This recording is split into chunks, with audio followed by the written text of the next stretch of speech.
Tem pessoas que vivem situações parecidas, piores do que a que nós vivemos. Eu também me trato com biofal. E elas não sabem que existe essa medicina.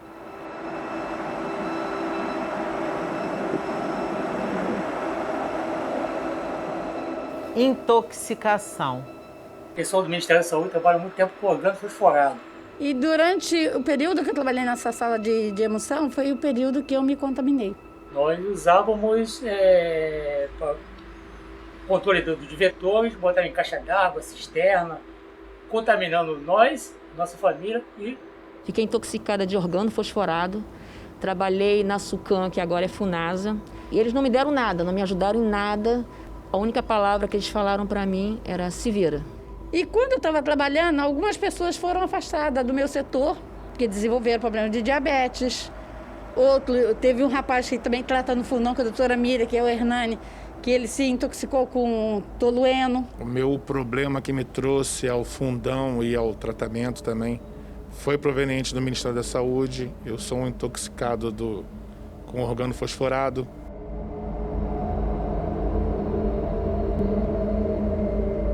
Quando a doença surgiu em mim, eu me ajoelhei diante do muro da empresa e eu disse, meu Deus, por que o senhor me abandonou, me largou?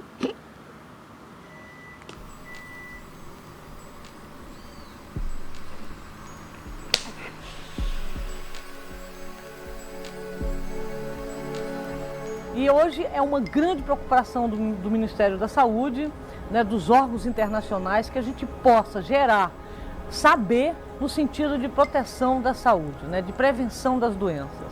E é nesse sentido que o nosso ambulatório de toxicologia, que hoje conta com a presença, com a participação da doutora Miriam, tem contribuído para a saúde dessas populações.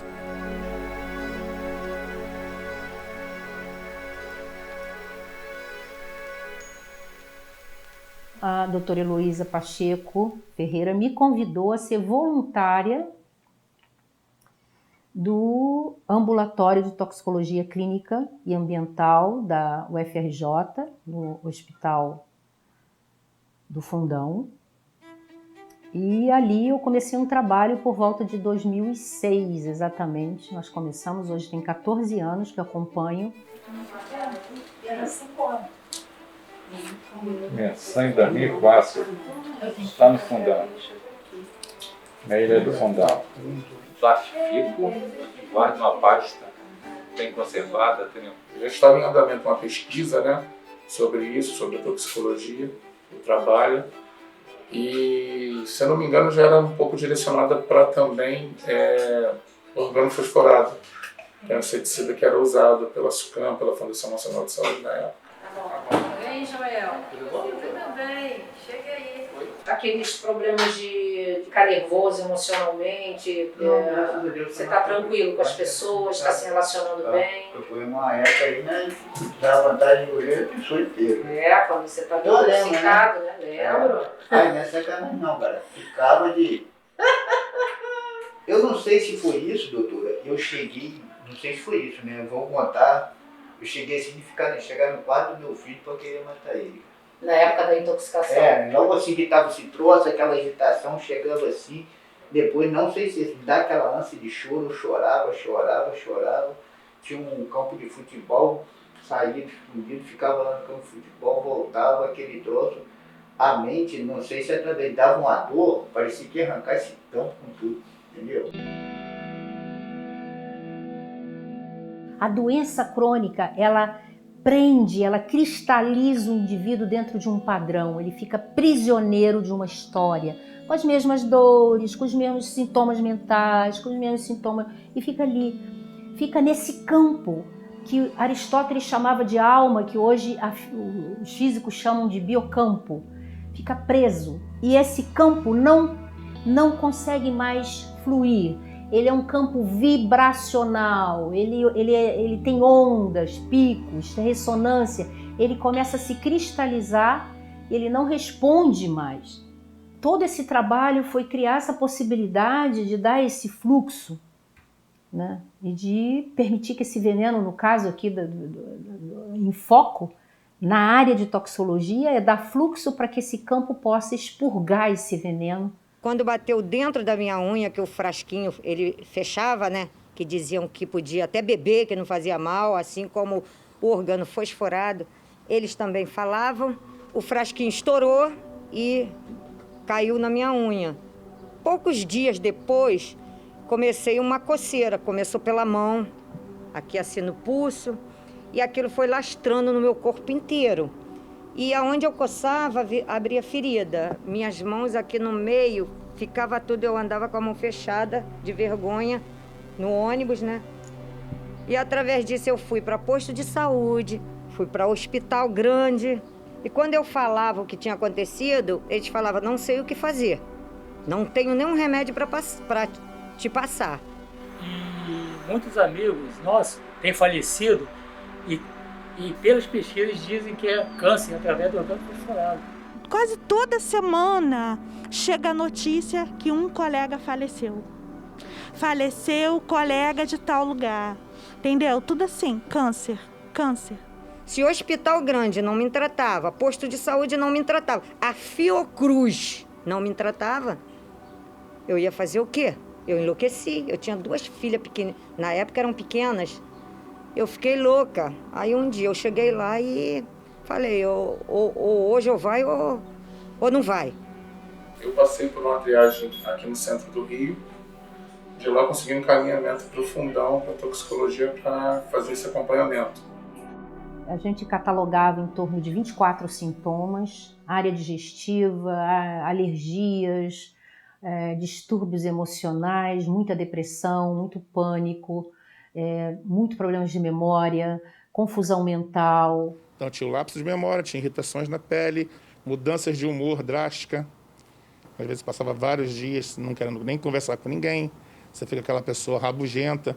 Eu joguei as coisas na minha casa, eu dava pedrada. Não era eu que estava fazendo aquilo, era essa doença. Mas graças a Deus não cometi uma coisa pior. Mas eu cheguei a pensar em suicídio. Nós somos pacientes do Fundão. E por ter uma precariedade no Fundão para continuar esse tratamento, até a questão de segurança, que aconteceu o episódio lá no dia de consulta da gente, furtaram o notebook dela, onde tinha mais informações sobre a gente do que o próprio Fundão. Depois desse episódio, ela acolheu todo mundo aqui, num ambiente particular dela, para continuar com os tratamentos. Então, Eduardo, deixa eu te explicar como é que você vai fazer. Os pacientes intoxicados crônicos, chumbo, agrotóxico, solventes, são pacientes considerados incuráveis, né? A bioquímica não dá conta dessa intoxicação, né? A bioquímica não dá conta da bioquímica, mas a biofísica dá conta da bioquímica. Porque a biofísica é uma medicina que vai trabalhar uma informação eletromagnética que a gente usa na forma de remédios homeopáticos e que eu fiquei aí com uma equipe médica, a gente tem um trabalho aí de quase 40 anos de pesquisa, trabalhando e estudando esse campo eletromagnético. Relacionamento e família. Essa medicina, esse tratamento ajuda, influencia na relação com a família, né, nos relacionamentos de um modo geral. É gritante, é absurdo a melhora que meu marido tem. Primeiro de ter o contato com a doutora Miriam, que ela realmente é um ser iluminado. E também com o medicamento Biofal, porque ele realmente traz uma disposição, uma fonte de vida completamente diferente. Então, assim, do lado dos familiares, esse tratamento para a nossa família foi essencial, essencial. Porque ele trouxe a essência do meu marido, ele tirou o que não era dele e voltou a ser o meu marido. Muito bom. Te amo. O campo tem esse potencial, né, que nas leis naturais de cura é chamado da vis medicatrix natura, e a gente tem uma forma de autocurar. Só que às vezes os bloqueios são tão intensos, né, que o campo não consegue mais fazer esse movimento. Essa é a lógica. Então a questão seria levar essa lógica para a universidade, fazer um mestrado, e foi difícil essa entrada, muita resistência no FRJ para entrar, muita resistência mesmo. Foi exigido que eu fizesse pesquisa básica, eu consegui uma pesquisadora em São Paulo, doutora Aide Moreira, na Faculdade de Medicina de Marília, que fez 5 anos de pesquisa básica. Trabalhamos em intoxicação crônica em animais em chumbo, solventes, agrotóxicos, várias áreas de intoxicação, para mostrar que os animais respondiam muitíssimo bem, tanto em quadros agudos como em quadros crônicos. E diante dessa pesquisa, a universidade me permitiu fazer o mestrado. Eu vomitava, diarreia, visão turva, sistema nervoso totalmente abalado, síndrome do pânico. Eu perdi minha identidade, sempre falava assim, perdi minha identidade. A gente, às vezes, reunia, para eles falarem lá no ambulatório, reunia o grupinho, ela nunca chegava, ela nunca falava, ela ficava sempre como se ela não existisse, ela ficava sempre, não conseguia nem se expressar de tão mal que ela estava, né? Então ela começou a se tratar, começou a entrar no grupo, começou a falar, e eu me lembro que ela tomou a série, os globinhos, o Biofal, e na vez seguinte, quando ela voltou, ela falou para mim assim: doutora Miriam, agora Deus está olhando para mim. E isso foi... Você tem que fazer a leitura do que a pessoa está dizendo, né? Que é isso que... Você volta para o mundo, você volta para um lugar onde literalmente o mundo te enxerga e Deus te enxerga. Ela não tinha esperança, ela não tinha perspectiva de vida, ela sofria com a mãe, com a família, ela se sentia menor do que todo mundo. Ela era um nada. A mãe que tinha que carregar, a família que tinha que carregar, que tinha que cuidar. E ela passou a ser a força e o braço direito da mãe dela, da família, da igreja.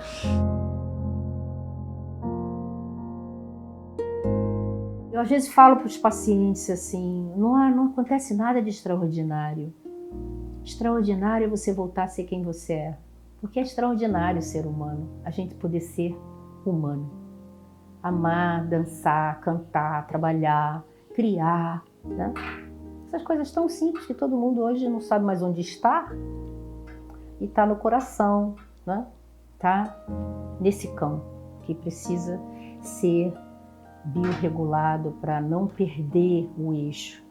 Todo tempo esse é o cuidado desse trabalho. Durante esse tempo do tratamento com a Miriam, a gente vai percebendo que ele atua em tudo, né? Que é o que ela fala do equilíbrio, que eu não fico doente, eu não tomo remédio alopático há muito tempo, entendeu?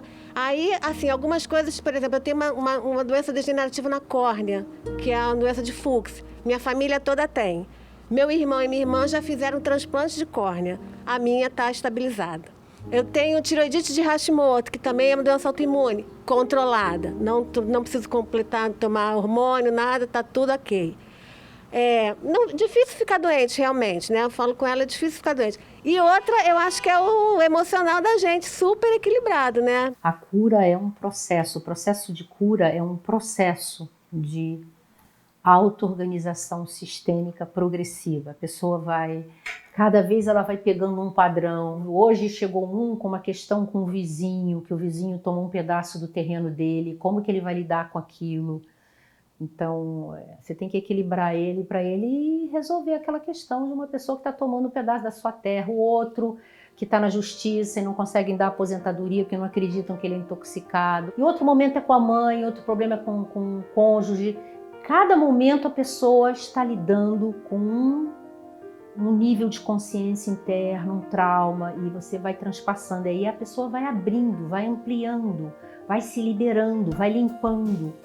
E vai tomando a consciência a níveis superiores, né? De olhar o mundo a partir de um lugar mais amoroso, mais amplo, enxergando o outro, não olhando só para o seu próprio umbigo, como se o mundo não existisse. São 5 grãozinhos, menor do que um grão de arroz, mas ele faz muita importância, muito efeito na vida da gente. O paciente Paulo, que veio intoxicado por solventes, É um paciente que chegou em estado muito grave, muito debilitado, sozinho. Ele estava separado de toda a família já há algum tempo. Uma raiva muito grande. E ele tinha um processo hemorrágico, né, muito forte. Eu sangrava pela boca. Eu vinha aquela coisa terrível de dentro de mim, aquela podridão. E assim que eu comecei a tratá-lo, sim, essas hemorragias cederam inicialmente.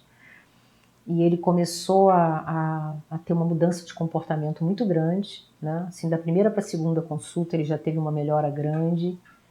Na terceira consulta ele já tinha retornado para a família, já estava em casa. Na quarta consulta ele já estava saindo para dançar com a mulher, que ele dança até hoje. Quando eu estou dançando, eu esqueço tudo isso na minha vida. Eu esqueço que tive essa doença perigosa, terrível. Eu não desejo isso ao meu pior inimigo. Então a saúde, ela passa por um contexto mental, emocional, espiritual. É um tempo agora que a ciência vai precisar voltar a se conectar com a espiritualidade, porque não se pode negar o espírito que o indivíduo traz. A gente vê nitidamente crianças que nascem com uma bagagem completamente pesada e o outro leve. Já vem com a pessoa. O que vem? De onde vem? E isso tem a ver com a ciência, sim. Tem a ver com quem vai cuidar. E por que isso foi negado? Então, e por que o mundo está assim como está? Negou o amor? Vem isso que a gente está vendo. Vem o ódio, vem a ira, vem as misérias. Todo mundo lidando só com a miséria. Porque negou o amor, que é o nosso ponto de saúde. É amar. Nós somos o amor. Eu falo isso pela minha experiência médica, de ver esses pacientes vivendo coisas dificílimas e o amor sendo mais forte. Ela, sozinha, resolveu a parte pior da vida de uma pessoa, que é perder a mãe, que era um pouco minha mãe também. E exatamente nesse momento você enxerga realmente que a FAO consegue te colocar de pé. A FAO, ela te dá forças superiores, que a pessoa mais importante da vida dela indo embora e ela tendo forças para poder preparar um enterro, preparar.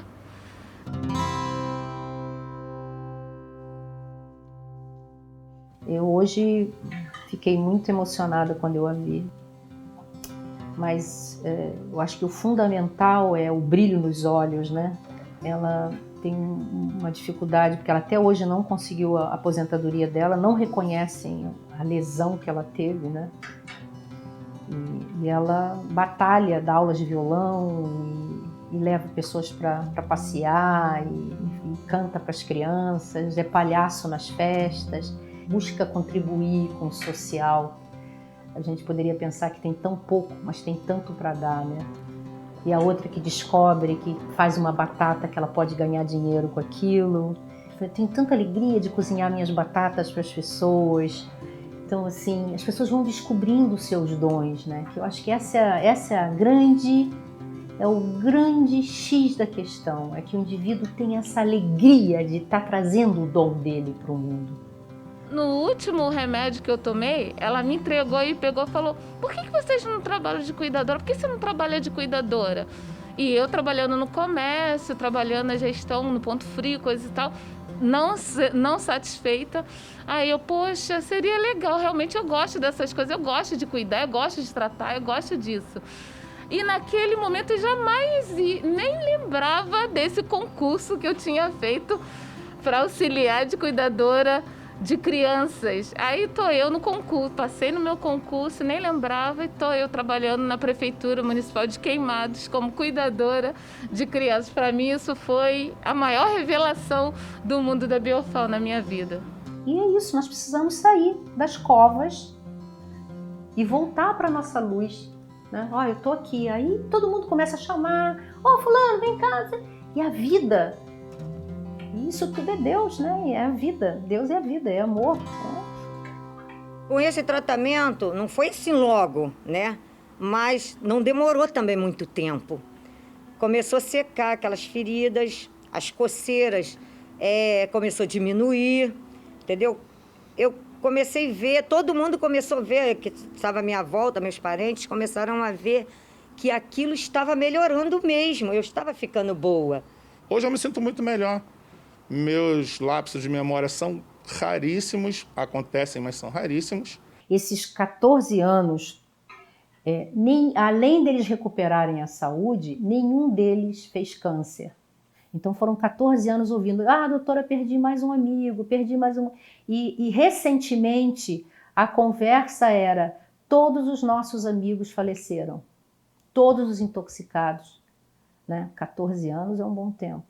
Realmente, quando você equilibra o campo energético do indivíduo, você protege contra essas doenças autoimunes, doenças mais graves, o câncer, doenças degenerativas, e você vai reconstruindo todo um corpo da saúde.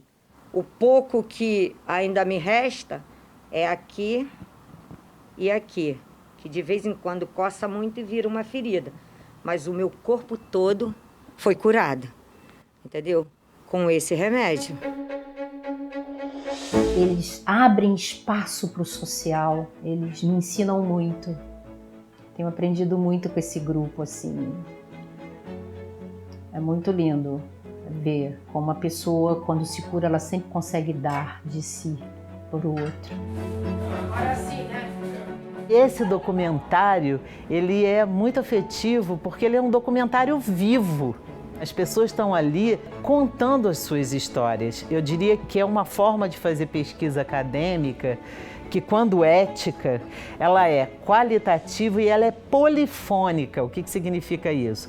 Ela traz os pacientes e possibilita que eles se transformem em sujeitos da sua vida, porque eles narram as suas próprias histórias. E isso é tão potente que me dá uma esperança, porque eu vejo que a gente precisa, como pesquisador acadêmico, fazer a vida coincidir com a ciência. Então, assim, chega de fazer uma ciência que defenda agrotóxicos, solventes, venenos. Está na hora dessa ciência cuidar dessas pessoas que sofrem os impactos desse sistema e que vivem perambulando numa invisibilidade que não é possível.